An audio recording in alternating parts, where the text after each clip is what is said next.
دماغ کا گناہ کیا ہوتا ہے کہ ذہن میں کوئی خیال آیا برا اور اس خیال کو ہی آگے سوچنا شروع کر دیا. اگر وہ غیر محرم کا خیال ہے تو یہ دماغ کا زنا ہے، سوچ کا زنا ہے. اور اس میں نوجوان بچے اور بچیاں زیادہ ملوث ہوتے ہیں. شاید وہ اس کو گناہ ہی نہیں سمجھتے کیونکہ وہ سمجھتے ہیں دوسرا تو کوئی پاس ہے نہیں. اس کو فینٹیسی کہتے ہیں. فینٹیسیز کے گناہ سے دماغ پر ڈائریکٹ ظلمت آتی ہے. دیکھیں نا بھئی، آپ نے غیر محرم کو کسی نے دیکھا تو وہ تو 15 سیکنڈ کے لیے چلی گئی، لیکن فینٹیسی تو آدھا گھنٹہ، پونا گھنٹہ، 1 گھنٹہ خیال چل رہا ہے. جتنی دیر غیر محرم کا پروسیس چل رہا ہے دماغ میں، اتنی دیر دل کے اوپر ظلمت آ رہی ہے. تصوف کے میدان میں فینٹیسی سب سے بڑا گناہ ہے جو دل کو سیاہ کرتا ہے. ہم برے خیال سے بچ نہیں سکتے، وہ آئے گا مگر ہم اس کو جھٹک تو سکتے ہیں نا. تو شریعت کہتی ہے کہ تم جھٹک دو. دیکھیں، حضرت سید جواد حسین شاہ رحمۃ اللہ علیہ سمجھایا کرتے تھے کہ ٹریفک پولیس کا ایک آدمی چوراہے پہ کھڑا ہوتا ہے، اس کا کام ہوتا ہے کہ بھئی تم نے یہاں پر ٹریفک جیم نہیں ہونے دینی، لہذا دائیں طرف سے ٹریفک آتی ہے تو وہ بائیں طرف، اور بائیں سے ٹریفک آتی ہے تو دائیں طرف، آگے سے آتی ہے تو پیچھے، پیچھے سے آتی ہے تو آگے، ان کو چلاتا رہتا ہے. جب تک ٹریفک اپنی اپنی طرف چلتی رہے گی وہ ایک کامیاب ٹریفک کنٹرولر سمجھا جائے گا. اس کو انعام بھی ملے گا، تنخواہ بھی ملے گی، اس کو اپریسیشن کے لیٹر بھی ملے گے. اور وہی بندہ اگر چوراہے پہ کھڑا ہو اور جو گاڑی آ کے چوراہے میں رک جائے اس کو پوچھے ہی نہ تو کیا ہوگا؟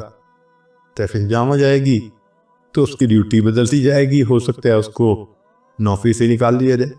تو دماغ بھی چوراہے کی مانند ہے، اس میں نیک خیال بھی آتے ہیں، برے بھی آتے ہیں.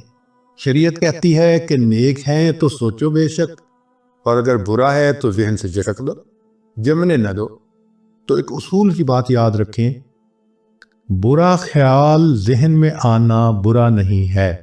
برا خیال ذہن میں آنا برا نہیں ہے، برے خیال کو دل میں لانا اور دل میں جمانا یہ برا ہے. بات سمجھ گئے؟ احیاناً خیال آ جائے کوئی بھی تو برا نہیں ہے، وہ اس کو جھٹک دو، کیونکہ خیال کا آنا بس میں نہیں ہے. ہمارے ہر طرح کے خیال آتے ہیں، اور یہ بھی اللہ کی قدرت ہے اور اللہ کی نعمت ہے خیالات کا آنا. اچھا سوچیں، آپ کو بیوی نے کہا جی کہ مجھے افطاری کا سامان بنانا ہے، تو آپ ذرا بازار سے فلاں فلاں چیزیں لے آئے. آپ گھر سے نکلے، راستے میں ایک بہت اسکول کے زمانے کا دوست مل گیا، 15-20 سال کے بعد ملاقات ہوئی، بڑا اچھا لگا، آپ اس سے حال احوال پوچھنے لگے، بات چیت کرنے لگے. مگر جب آپ اس سے بات کر رہے ہیں تو آپ کے ذہن میں بار بار خیال آ رہا ہے مجھے چیزیں پہنچانی ہے، چیزیں پہنچانی ہے. ہر 2-4 منٹ بعد پھر آپ اگلی بات کرتے ہیں، پھر ذہن میں خیال آتا ہے.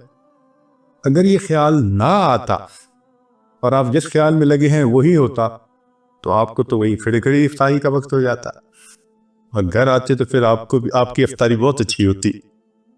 تو یہ اللہ کی رحمت ہے کہ ہم کسی کام میں مصروف ہو جاتے ہیں مگر ہٹ ہٹ کے خیال آتا رہتا ہے. آپ نے ایئرپورٹ پہ جانا ہے، آپ کو دیر ہو رہی ہے، ہم کہتے ہیں اچھا جی میں اب بات کو مکمل کرتا ہوں، مجھے ذرا جانا ہے. ٹھیک ہے، تو اللہ کی رحمت ہے بار بار خیال کا آنا. تو ریپیٹیشن ہونا خیال کا یہ فطرت ہے انسان کی. تو خیال آئیں گے، اچھے بھی آئیں گے، برے بھی آئیں گے، مگر اتنا ہوتا ہے کہ سالک کو برے زیادہ آتے ہیں، اچھے تھوڑے آتے ہیں.